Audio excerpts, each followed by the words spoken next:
Happy Wednesday, and what a Wednesday this is going to be. Hey, in case you're wondering what you're watching, this is the Imperfect Action live stream. Who am I? I'm Rob Fenstermaker. I'm a former corporate burnout survivor turned kingdom builder. You're a kingdom builder. I want to see you get out of the rut. I want to see you start taking action on living the life that you want to live. That's what I do. I help you get out of the rut, help you to create that foundation. I get you in action. That's what getting out of the rut is about. Um, so you know what? This past Monday was a holiday, and it dawned on me it was a new week, a new month, and a new season. It was the perfect trifecta. And that's what, hey, this is the first imperfect action of this new season. Hey, it's a couple things this Friday, the virtual Friday whiskey hour. It's a great way to bring your work week to an end. It's just coming together with some people. We have some meaningful conversation. Bring your favorite beverage. It doesn't need to be whiskey. It can be whatever you want to bring.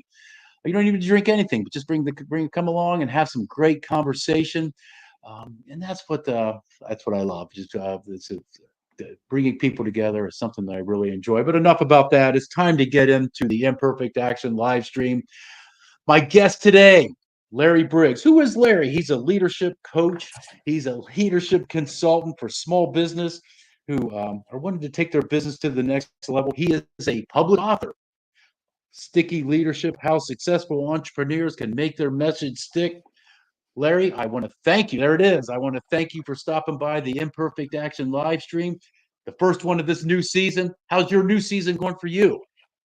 Rob, thanks for the invite. It's been interesting. I'm up here in Oregon. We have a home up here we're putting on the market. So I've been doing business and then yard work and things like that. So new seasons are always exciting. Yeah, and fall. I'll be honest. Fall was always my favorite season. Coming from the Midwest, I live in South Florida now, but coming from the Midwest, Ohio to be for exact, that's the best season of the year. Fall in the Midwest, there's just not a better time. The air is kind of getting that cool Christmas to us. You still have, the sun's out. You still have nice days. The leaves are changing color. And it's just the perfect time of the year if you're living that part of the country. Living in Florida, I do miss fall. I will admit to that. I do miss fall. I agree with you. It's special time. Special time. Well, So, I love Larry, that you talk about action because I have a leadership model called V2A, Vision to Action. yes, It's also my website. And really, sticky leadership is vision to action. So, you know, taking action is key. Nothing happens if we don't do it, right? exactly. Exactly. I hear so many people say, well, I just need the perfect time to do anything. And they'll come up with a litany of excuses and they talk and they talk and they talk and they talk because you know what? They never have any intention of doing anything. They're good at talking, but they're not good at acting. And they have those things that are holding it back. Maybe it's fear, maybe whatever. But you just got to move past that. You got to move past it and just do something because you know what? You learn more about yourself when you take the action. Maybe you don't necessarily certain what the outcome's going to be, but it's a given. The outcome's not going to want it to be what you want it to be if you never act on it. That's the given. And some people miss that irony. And they're good at talking, but you just got to do it. You just have to do it. How Um, did you learn that? Did that come to you through your early upbringing, or where did that come from for you? honestly, it kind of came to me during my time in the Army. That's where it really kind of resonated with me as an Army officer. Sometimes you just got to be willing to take those actions, and you just got to do it. And one thing I learned in the Army is that it's much easier to beg for forgiveness than to ask for permission. And sometimes you just got to find balls to just do something. And and I every time I did those things, things kind of worked out. Maybe it didn't work out the way I wanted, but I got my team around me and said, "Hey, this is what we're going to do. We're going to do it and see what happens." And that's where I really learned it. And I learned a lot about myself in those times. I learned a lot about what I could do or what I could accomplish. And when you take those actions, that's where you gain the confidence in yourself. You're like, "Damn, I can do this. I really can do this. I really can." And because sometimes we can think our way out of doing something. To me, thinking can be the enemy of action. into the enemy Well, of if you can action. put the two together, you got something going, right? That's it. That's it. Now, I mean, you don't do things, half. You got to have an idea of what you're doing going in. Mhm, But mhm. when you go in, you're trying to figure, all right, is this the right thing to do? Maybe you have to tweak it along the way, and maybe it doesn't fail or doesn't work the first time. So, but you can kind of go back, reassess, and say, all right, I- let's do this better next time. And that to me is what's so perfect about the idea of taking imperfect action is it gives you the opportunity to learn, reassess, recalibrate, and do it again, and keep doing it, and keep doing it, and keep doing it. Well, I love working with entrepreneurs because, they are action people and you can trust them to do stuff. And Yeah. leaders are learners. You've heard that. And for Yes. the reason you explained, that's like, okay, when we have an idea for a business or a project, we have a picture in our mind. I call it a Hmm. vision. What does it look like working? And then we got to figure out what are the action steps. What do you do to get from here to Yeah. there? Yeah. And it doesn't always go like you think, right? There's No. surprises, and so the ability really to make an effort, make a mistake, learn from it, adjust what you're doing. Yeah. That's the backbone of entrepreneurship, I believe. It is. It is. One of the key things I really learned as an Army officer is okay, you've got that end goal in mind. And then you just kind of backward plan from there. All right, this is where I Hmm. want to go. Let's kind of backwards re-engineer, reverse engineer this a little bit. Hmm. And it gives you those guardrails of where you're going to go because it's not always going to Hmm. work out. But as long as you have Hmm. that idea of where you're heading, all right, well, this didn't work here. You can, maybe reassess on the fly, keep moving forward. And that's, to me, what entrepreneurship is all about is Hmm. you've got an idea of something you want to bring to the marketplace, whatever that may be, a service, a product, whatever it may be, and you're bringing that to the marketplace, and so you have that grand vision, that grand dream of what it is you want to do, but there needs to be something charted out to get you from where you're at to Hmm. that final That's right. destination. And Hmm. as you first got into your entrepreneurial journey, you kind of shared with me a bit before we started. Why don't you share just kind of what the process that you went through? Well, talking about action, I'm the oldest of 9 children, and my dad said, "Larry, you're a leader. You're going to do great things in this world, and all these kids are looking up to you." And when it was just my brother John, that wasn't such a big task. But I got into middle school, and all of a sudden, as Susie, Stacy, Johnny, Melanie, Nikki, Julie, Ronnie, and so I was kind of forced or born into leadership, and I had to figure out what that was all about. Yeah, I knew my father was a CPA. I knew I wanted to be in business, but I didn't know exactly what. And so I took, accounting classes and things like that in high school. And my dad came home one day and said, "I just met a guy I went to college with, and he leads the computer curriculum at the Centralia College." And computers back then were, the image was white lab coats and a cup of coffee. And I wasn't an especially good student. So I thought, I can drink coffee and press buttons. And so I signed up for that. And it turned out I had an aptitude and I did really well. I don't think I'd yeah, gotten an A ever until I got into college. And then I majored in yeah, accounting. And that first round was in the software industry. I was an early programmer, helped take one of the early accounting software companies public, and enjoyed it and was on a good trajectory. I was one of the first VPs of this company we took public. But I remembered my dad's prophecy, if you will. It's like leadership. What does it mean to be a leader? And I was much better with people than with computers. I could code yeah, and that kind of thing, but there are people better than me, and I was smart enough to let them do it. So I did sales, I led marketing, um, and I was like, I read every leadership book that I came across. And after yeah, every book, it's like, well, that's the way you do it. And then the other book, yeah, that's the way you do it. And I thought, is there kind of a fundamental truth about leadership that if you understand how it works, what it is, why it works, that you would see it in every book, every literature? And so Yeah. that was really my quest.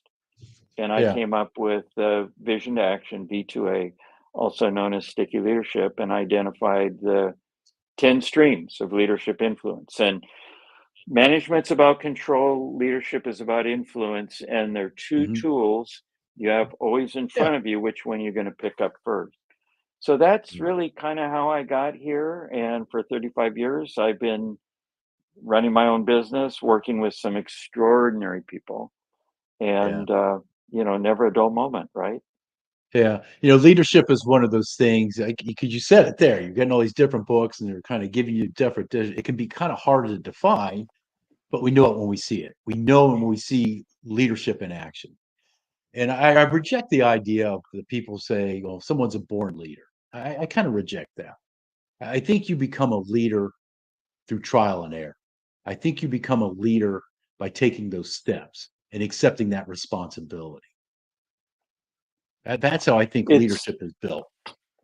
it's clearly a choice, and Yeah. not. I'm in agreement with you. I think it's a learned skill, and there isn't just one archetype of a leader. Mhm. There's Right. all different kinds. There's very outgoing relational leaders, and there's more Yeah. quiet, data-driven leaders. Mhm. So there's room for every type out there.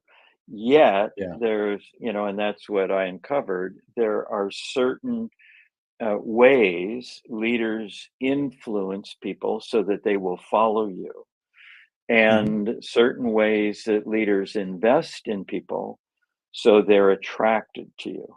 And Yeah. so I believe leaders are learners, but leaders are also servers, that they Mhm. look I agree. after and care for Yeah. and take care of people. And not every person in authority operates quite that way, but the good ones do, and we know it. We Yeah. know Yeah. when we're being treated appreciatively, right? Yeah. Um, And I've done some of those leadership assessments. The best one, or not the one that just kind of resonated with me the most was, your archetype, and it just kind of gave different, and it came back to my primary leadership archetype was warrior. And as I look back and saw, I'm like, damn, that's right. Then sage, that was the other one because I love to teach. I've always enjoyed mm, teaching. So mm, warrior, sage, that was it. That's it. And the anti one was essentialist, the one who's got everything dress right, dress. And no, if you saw my desk right now, you would know I'm anything but an essentialist. You would know I'm mm, anything but an essentialist. But it's powerful to know your style because sometimes you're not taking a round peg and trying to fit them into a square hole. You're taking a round peg and fitting them into a round hole when they know their exact archetype of who they are and how they want to lead. And that warrior mindset is something that's been with me for years. It's going back years and years.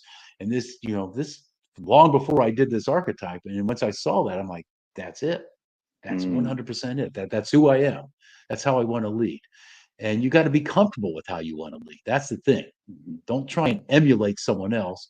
Be your own leader. Just be yourself. I agree with that, and yet the approach, our style, however we're doing it, has to work, right? If it doesn't work, Right. then we're frustrated, Exactly. and people Yeah. don't want to be around us. So, in the work I do, working with CEOs, the first task really is to help them understand themselves at a deeper level, and that's Yeah. I'm certified in three assessment instruments, and I use them as appropriate. But really, I'm trying to be a kind and loving mirror with people that I work with, that's Yeah. able to affirm, and my dad taught me this, and then also provide honest feedback. And Mhm. trust is the backbone of successful leadership, and in the work I do with clients, it's key, right? Yeah. And I've been doing this for a long time, and it took me a few years because I have been a people pleaser and want to be liked, and I didn't quite know how to tell people the challenging things. And I had to learn that because if I didn't do that, the work would end. Yeah. And so it's a fine line where we want to, particularly if people are performing poorly, we have to give them feedback, but we Mhm. need to not shame them, but strengthen them where it counts. And so it gets Yeah. kind of back to what you're saying, and that is identifying what makes you run, what's your nature, what Yeah. is your in my book, the subtitle is How Successful Entrepreneurs Get Their Leadership to Stick in the Heads, Hearts, and Actions of Others. And I really believe that first it's got to make sense here. It's got to be Right. logical. It's got to fit with what we're dreaming about, our vision. Mhm. And then it's got to be in our heart. A good question I ask often is, what's your heart's desire? What is your heart telling you? And Yeah. many of us are distanced from our heart. Maybe we've been hurt Yeah. or whatever.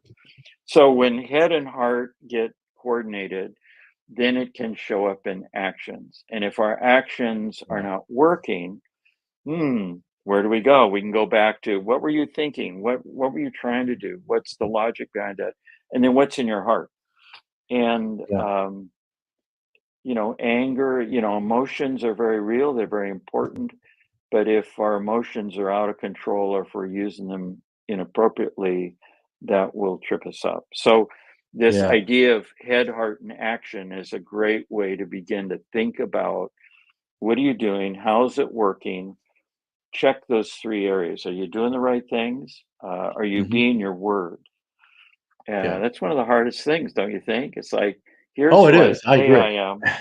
And I agree. do I I show up agree. that way? It's Yeah. a lifelong effort. Yeah, I agree. And you gotta, like you said, you gotta know your truths. You really have to. And leadership, it is something that comes from the heart. It really does. And when you know your foundational truths, that's where you're leading from. You're able to make those right choices and right decisions because you know your truths. You know what's true to you, and you got to be passionate about it, and you got to be willing to take that stand because leadership can be a lonely place.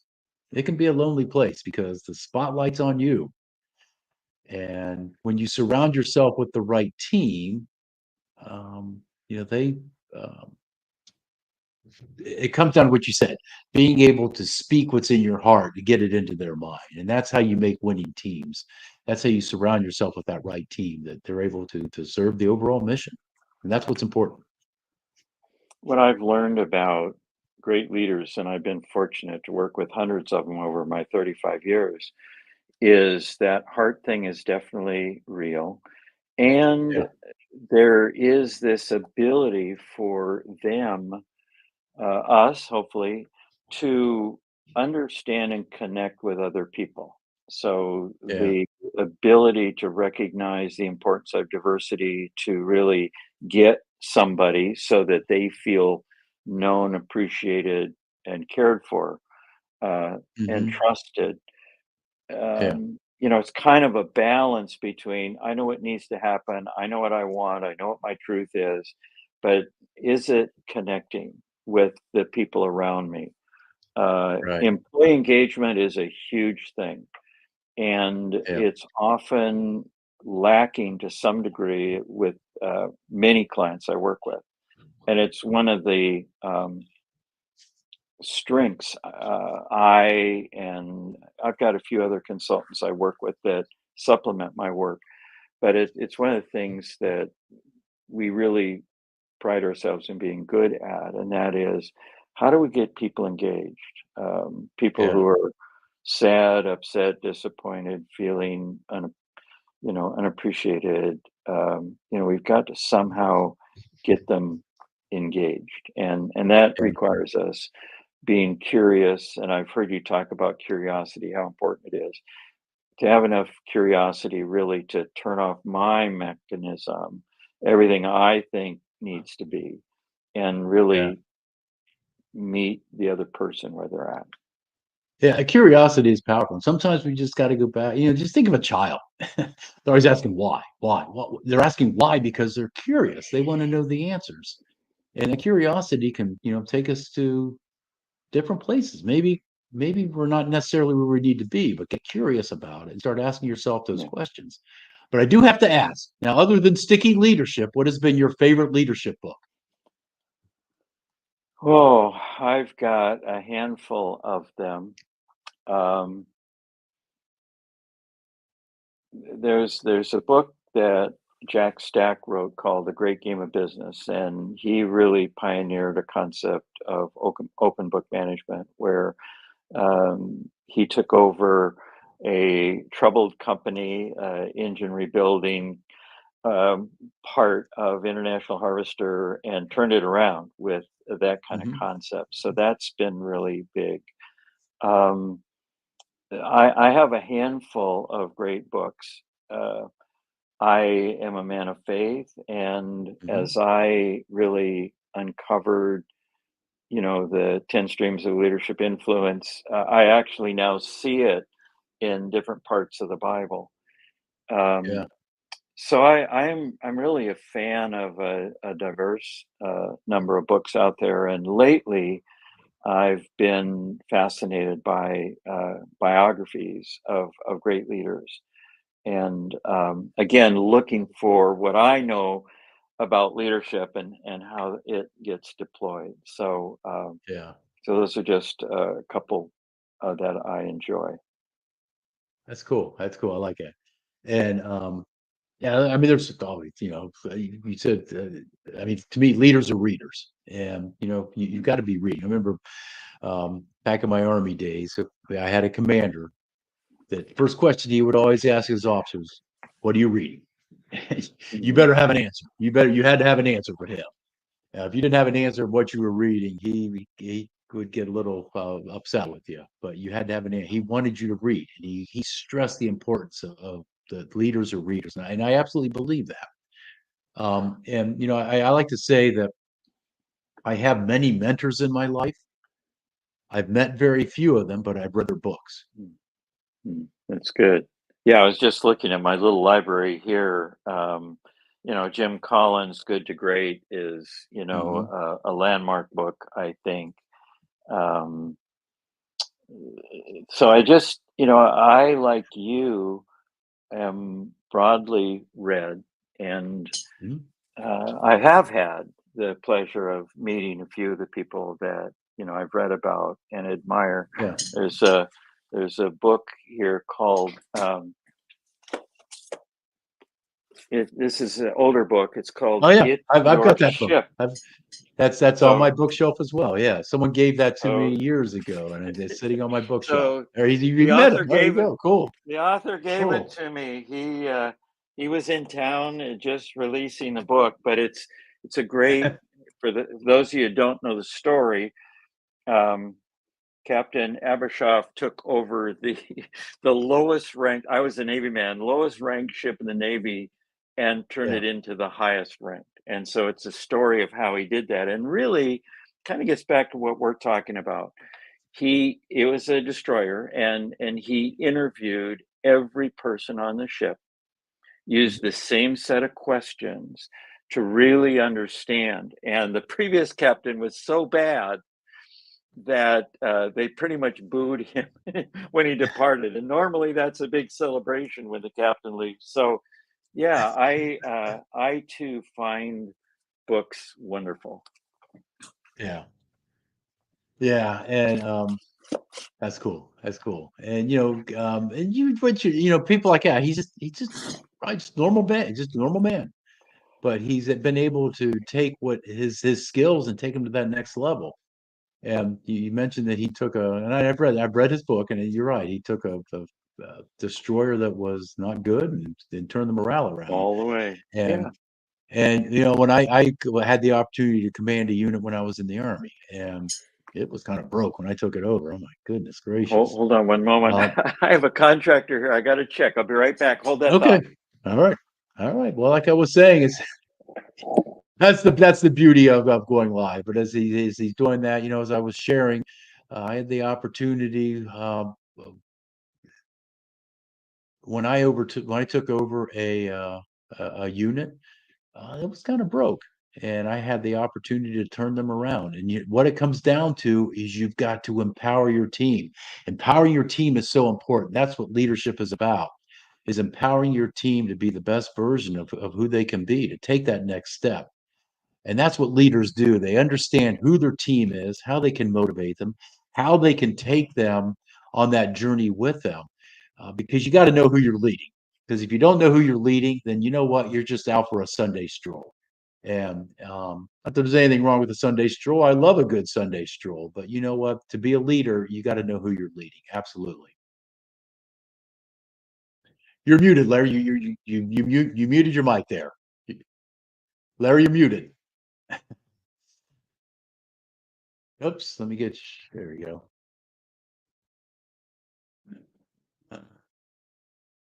Yep, Larry, unmute your mic. You got your mic muted. There we go. There we Well, go.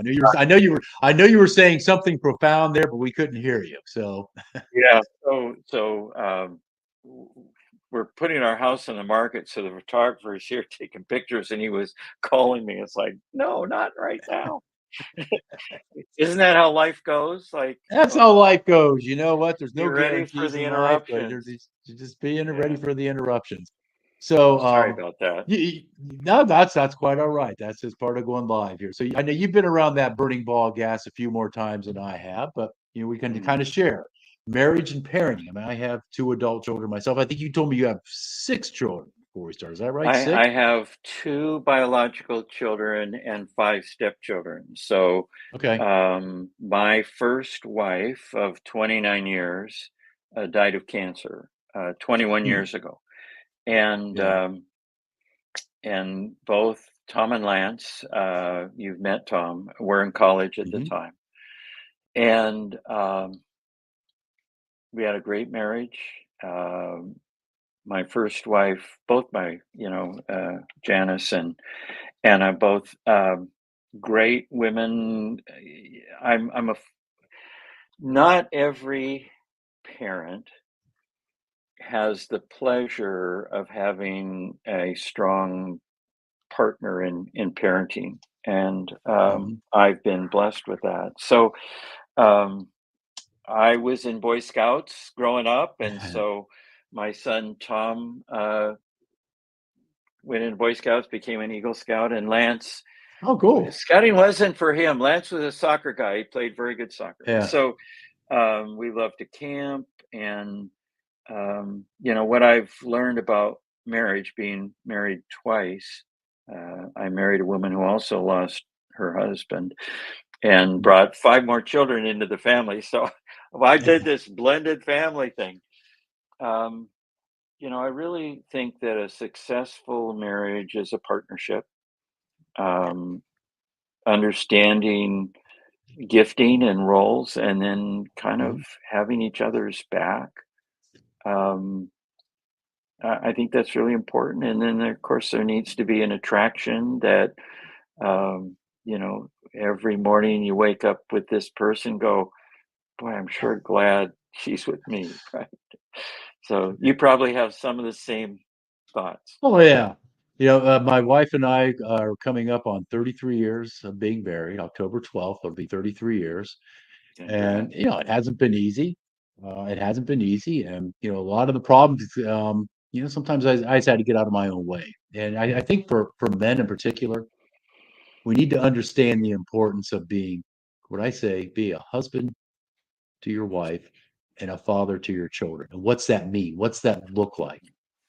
And I've just seen too many men that just kind of neglect that idea and just don't take that seriously. I mean, you get married for a reason, and to me, that it's a commitment. And you're right, it's a team, and it's never going to be 50-50. It's never a 50-50 balance. It's always going to be. It just doesn't work that way. But you got to respect each other, respect each other's strengths, respect we all have foibles. Yeah. Um, and you got to trust that your spouse is going to call you out on some of that stuff, Mm. but they're doing it out of love. And that's the importance. They're doing it out of love. Yeah.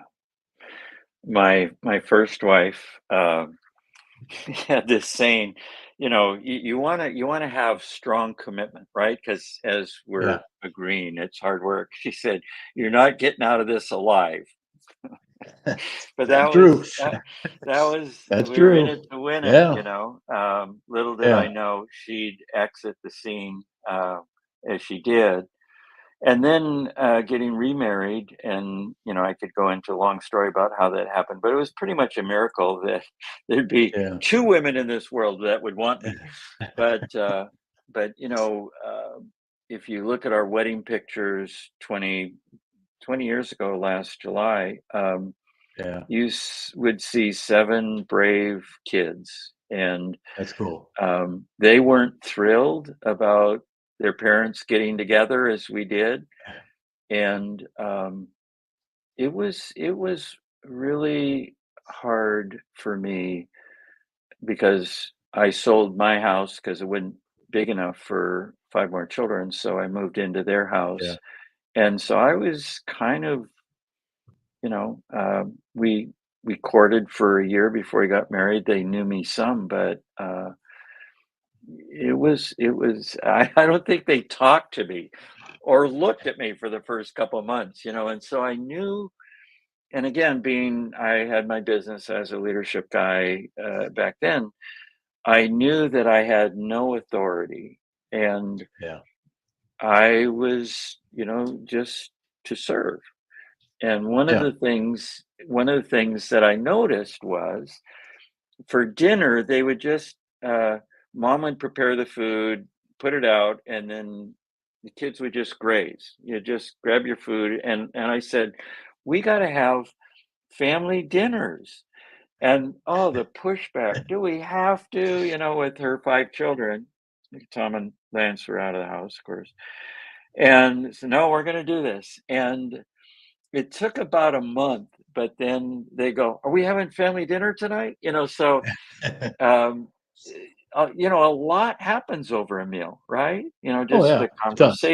Yeah, conversation, and so really my success as a step parent was just to kind of love them, support them, and mhm, Anna and I agreed that we would be aligned always in front of them, that we'd never, that's kind of the way my parents were. We were never going to yeah, argue, but we'd have a conversation in private. She'd go, mhm, "What were you thinking?"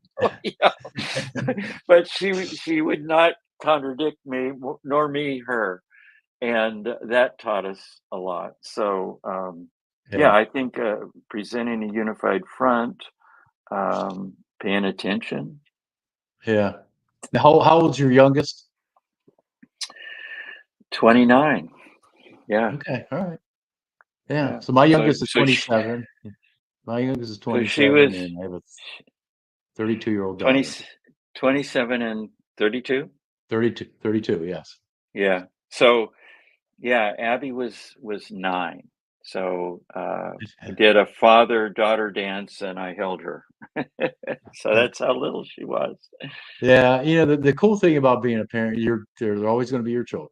It's just the relationship changes, but and the one approach that my wife and I took with our children is we weren't there to be their best buds. We were there to raise them to be quality human beings, and I think we did a pretty good job with that Mm, because they're not perfect, but they're getting life figured out on their terms, which is all I yeah. want. That's what I want to see. Figure out life on your own terms, what that looks like to you, and live it. They are their own people, of all the, my blended family children, each one is different, and Mhm. they have to find their own way, and then we figure out how to help them, in that Yeah, endeavor. Again, I learned a lot from my parents.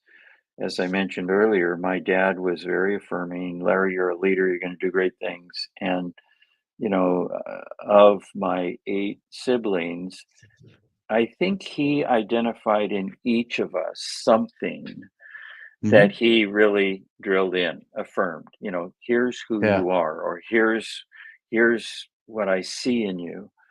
And I Yeah. think I've borrowed that as a leadership coach Yeah. because, I work with companies who are somewhere in the area of 3 to 25 million a year in revenue, larger ones every once in a while, but mostly that's my sweet spot. And, they don't have a board of directors. They don't have Okay. anybody really to talk to. They have friends and, other business people, but sometimes I'm the one affirming them or giving them the kind of feedback that maybe they missed. Yeah. Um, before before my wife got sick and died, a pastor friend of mine said, "I've got someone coming to speak," and it was a small group, and this friend of mine said, "This guy's a prophet. He'll speak prophetically over people, and if you want, he'll do that. And you might want to bring a tape recorder if he does that." And so my friend knew something about this guy, and so we were together for much of a day. And he was doing teaching and, of course, sharing. So he knew something about me. And so I watched him. I didn't know if I wanted this prophecy thing, right? Um, but finally, and I did take my tape recorder just in case. And so when he got to me, he said, "Oh, Larry, you're a leader." And, things that he probably could have picked up and said based on getting to know me, right? Is this BS or? And he said, "Oh, I see your wife. She's beautiful. And you and she are going to be doing a ministry together." And my first wife was an introvert. It's like, that doesn't make any sense. And in 2 years, your ministry will begin. And you're a father to the fatherless. And it's like, Mm. I don't even, I'm not doing anything like that. I mean, I'm trying to Yeah. be a parent. Well, a year, and he said, in 2 years, this will begin, right? Well, a year later, my first wife died. Yeah. And a year after that, you know, I was approaching getting remarried. This Yeah. guy came back into town, and I took this prophecy. I said, "Look at, are you a fraud or what? She died, you know." And his wife was with him, and he just said, "Larry, I don't know. I mean, that's what I felt the Lord saying. It's just." And then his wife, who I'd not met before, said, "Larry, I don't think that was her." You know, and Yeah. I was just starting to get to know my second wife, who's Yeah. very much like me, outgoing. She's very attractive, and it's like, wow, could this really be? But the backbone of this is you're a father to the fatherless. Well, Mhm. I married a woman with 5 children who lost their father. But beyond that, and here's something interesting, this gets back to affirmation. A high percentage, and I've worked with very few women because there's not a whole lot of women entrepreneurs, per capita, and it's more comfortable working with men, I guess. But anyway, of the many men I've worked with, a surprising number had no father. Like Wow. their dad died very young. They had Yeah. a father that was an alcoholic. Yeah. It's surprising. I'll bet as many as 30% lacked the kind of father that I know I had and you probably had. Yeah. So that is amazing. Yeah. That, and so this, I still I have that recorded. I have exactly what this guy said way Yeah. back when. Yeah. But Yeah, I kind would of, think I think it would create that drive because they're lacking that father figure. I mean, maybe I don't know. I mean, that's just that's an interesting statistic that I think it just maybe imbues that drive that they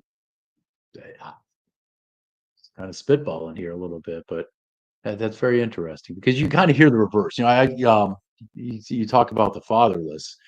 I mean, I did about 15 years of youth work, and I could tell within 30 seconds of the boys that had no father that I worked. It stuck out like a sore thumb. I could tell it right away. I'm like, okay. Or the ones that there wasn't maybe there was a father in the house, but it wasn't a positive role model, and you could just see it. And it kind of gets back to, what I'm all about is, men being men. And what I mean by that is, we have a responsibility. If you bring a child into this world, you're responsible for that child. You're responsible for that child. Simple as that. And I've seen too many men kind of abdicate that responsibility. They say, I don't need to work. You do. You do. Yeah, and you have a responsibility to do just that. And, I'm sure you probably have seen this too, but um, I've had the opportunity to go into prisons and do, stuff with inmates in prisons. And I've heard it more than once that, when it's Mother's Day, the cards at the commissary are sold out. When it's Father's Day, nobody buys the cards. And so it kind of speaks volumes to there. Is it, a lack of positive father role model that, landed them where they're at? Probably. And that's probably a key indicator. Yeah, I think, as I look at my boys who have children, Hmm. they are exceptional dads. Yeah. I think, I'm a baby boomer and we grew up, kind of out of that old school. I think my dad was a bit unusual because he wasn't kind of that strict, stern, my way or the highway. Yeah. But I think as I see in my children, the younger generation is way more cognizant of the importance of parenting, being Oh, there, yeah. being present. I I think agree. it's generally better today. I know in the clients I work with, um, work-life balance is a big deal. That it's Hmm. really important.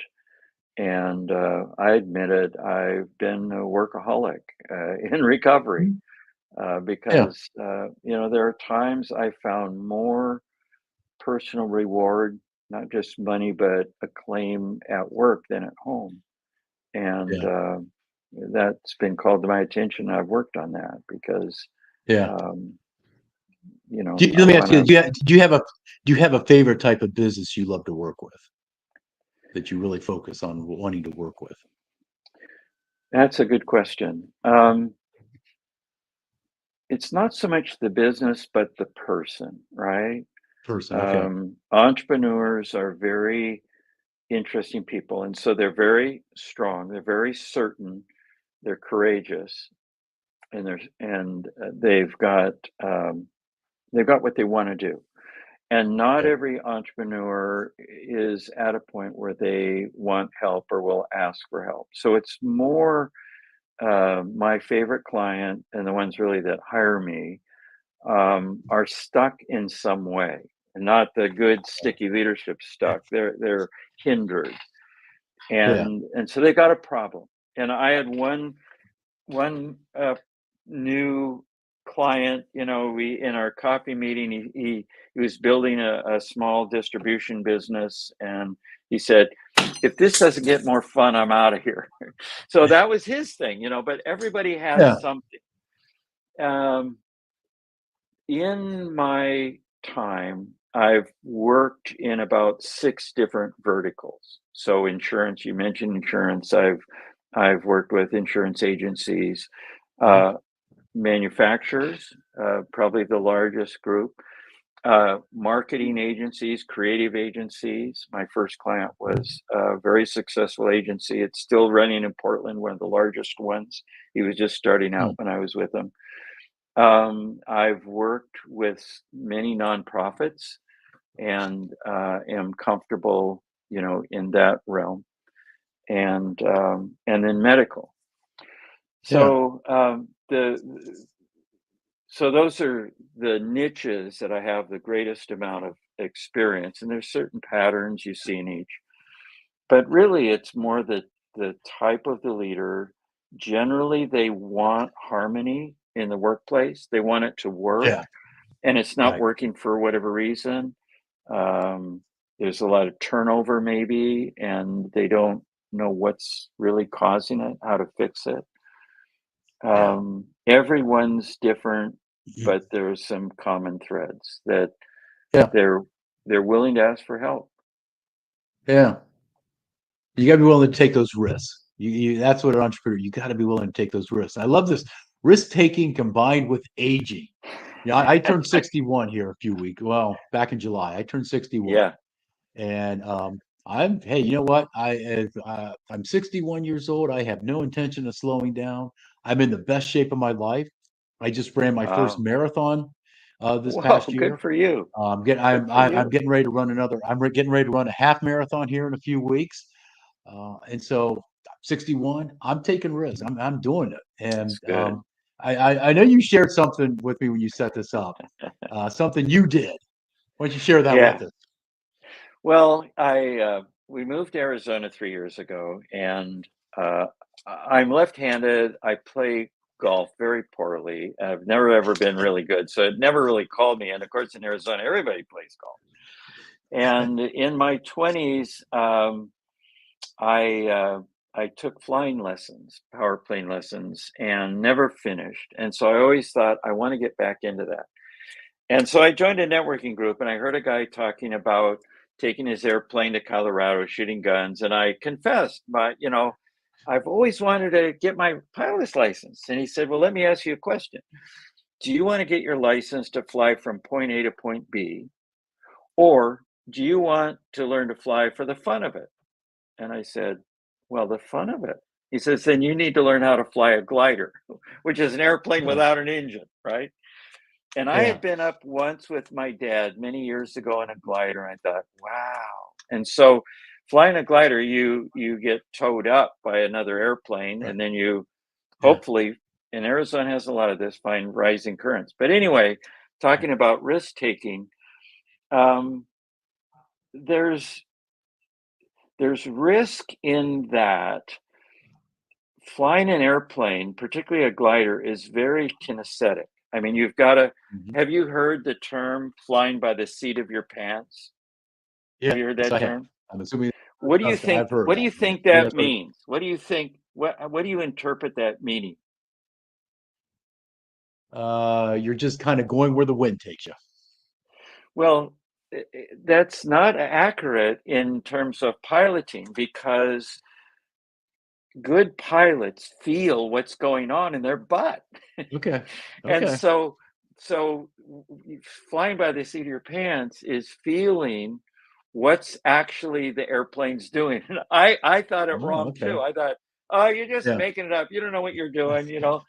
So anyway, the thing about flying gliders, at least for me, is you can learn to fly a glider. You can get it licensed at 15. So you can be a very young person, and young people take this up like that.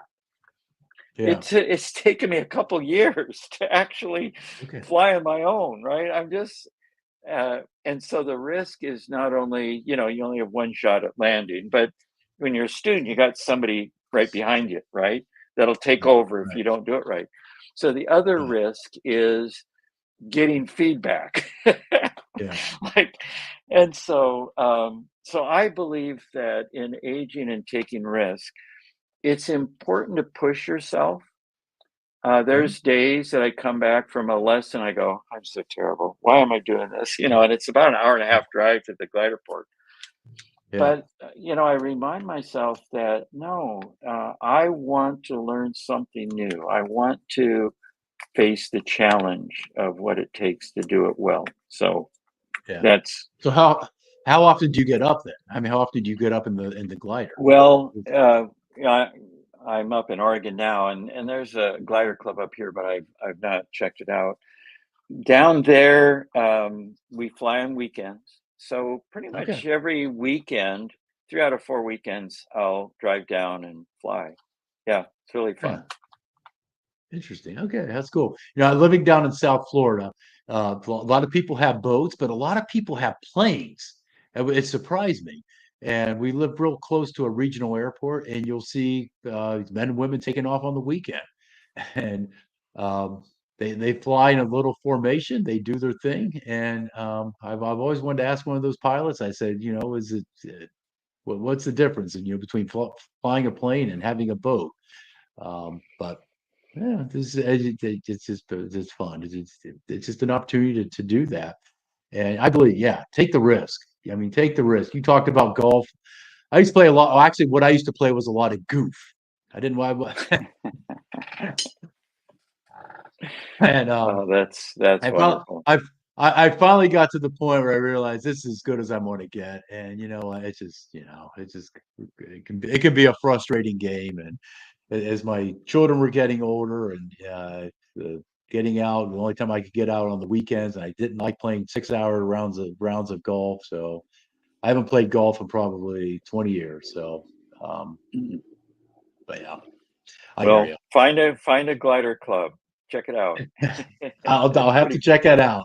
You've got It me is. very intrigued here. Well, It's Larry, really. Yeah. Larry, Thanks. yes, thank you. I have enjoyed this conversation. So, if people want to reach out to you, they can just reach out to you direct via email, or they can That's go ahead right. and stop by your website, or they can go ahead and pick up your book. I'm assuming they'd be able to pick it up on Amazon. It's on Amazon, and also I've recently released a sticky leadership app. Okay. So my vision is a leadership coach in everybody's pocket. I've invested a year in putting material into this. You can Okay. listen to my book through the app if Okay. you're interested. It'll So we cost you a just go to the modest sum. Google store or Go the to the Apple app store. store. It's there. Sticky leadership. It's Yep. just So, sticky leadership. Okay. Very cool. yep, Very it's cool. there. You'll find it. So, well, Rob, thank you. It's been a joy meeting you and having a Yes. So conversation. I wish I you, always like to finish it off. Do you have any parting wisdom for everybody out there as far as anything you would like to impart upon them? I would say this: lean into your leadership qualities. This Okay. world needs leaders. It needs Yes. people who have an inspiration around something. They Yes. want to make something happen and Yes. improve this world. And we need you. I agree. I agree. We need leaders, and it's incumbent upon, men like you and me who are kind of in the backstage of our life to impart that upon the next generation, raise that next generation of leaders, You bet. to leave this world a better place than um, what it was when we caught here. But Larry, I have really enjoyed this conversation. I enjoyed the opportunity to get to know you, a little bit. Again, the Imperfect Action live stream. I thank everybody who stopped by. Hey, let's make this a great season. Let's make this a great day. Be extremely bold in everything you do. Peace out, everyone.